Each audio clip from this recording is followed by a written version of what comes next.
Bonjour! Aujourd'hui, pour cette capsule Mythes et réalité, nous allons répondre à la question suivante.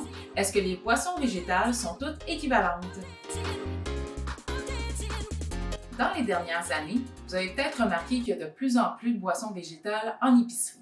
Que ce soit la boisson de soya, de riz, de coco, d'amande ou d'avoine, chacun a sa préférence. Il devient alors compliqué de s'y retrouver et savoir comment faire un bon choix. Eh bien, je pourrais vous dire qu'on a tort de croire que toutes les boissons végétales sont équivalentes, donc c'est bel et bien un mythe et nous allons voir ensemble pourquoi. Ce qu'il faut savoir, c'est que le lait de vache est l'aliment de référence ici. C'est un aliment protéiné, naturellement riche en calcium et obligatoirement enrichi en certaines vitamines, dont la vitamine D. Les boissons végétales, elles, ne sont pas équivalentes au lait de vache en termes de vitamines et minéraux et elles ne bénéficient pas de l'enrichissement obligatoire. C'est pour ça que maintenant, la majorité des boissons végétales en épicerie, vous verrez qu'elles sont enrichies pour équivaloir au lait de vache en termes de vitamines et minéraux. Donc, pour bien reconnaître une bonne boisson végétale, c'est de premièrement choisir une enrichie et ensuite en trouver une dont la teneur en protéines est équivalente au lait de vache. Regardons ensemble ce tableau comparatif de plusieurs boissons pour une portion de 1 tasse ou 250 ml. Donc, vous voyez en premier que la teneur en calcium et vitamine D est assez équivalente entre les différentes boissons végétales enrichies par rapport au lait de vache. Et je vous rappelle que la référence ici est toujours le lait de vache.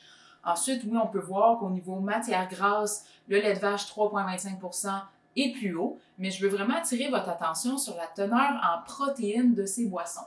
Donc, on voit que la boisson de soya est équivalente au lait de vache en termes de protéines. Si on regarde la boisson d'avoine, on diminue de moitié la teneur en protéines pour une portion de 1 tasse. Si on passe ensuite à la boisson de riz, on baisse encore de moitié.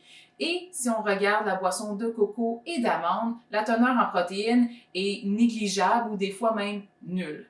Donc, on peut ainsi conclure que les boissons végétales, de 1, ne sont pas équivalentes entre elles en teneur protéique et ce n'est pas toutes les boissons végétales non plus qui sont équivalentes en protéines par rapport au lait de vache. Le lait de vache est la boisson la plus nutritive en termes de protéines, calcium et vitamine D, et la boisson de soya est son équivalent en version végétale. Toutefois, ça ne veut pas dire que toutes les autres boissons végétales sont à proscrire. Il faut seulement compenser leur faible teneur en protéines en les complémentant avec un autre aliment protéiné. Ce qu'il faut donc retenir, c'est qu'il faut privilégier les boissons végétales enrichies et non sucrées ou édulcorées. Merci beaucoup d'avoir été avec nous. On se dit à la prochaine pour notre prochaine capsule nutrition.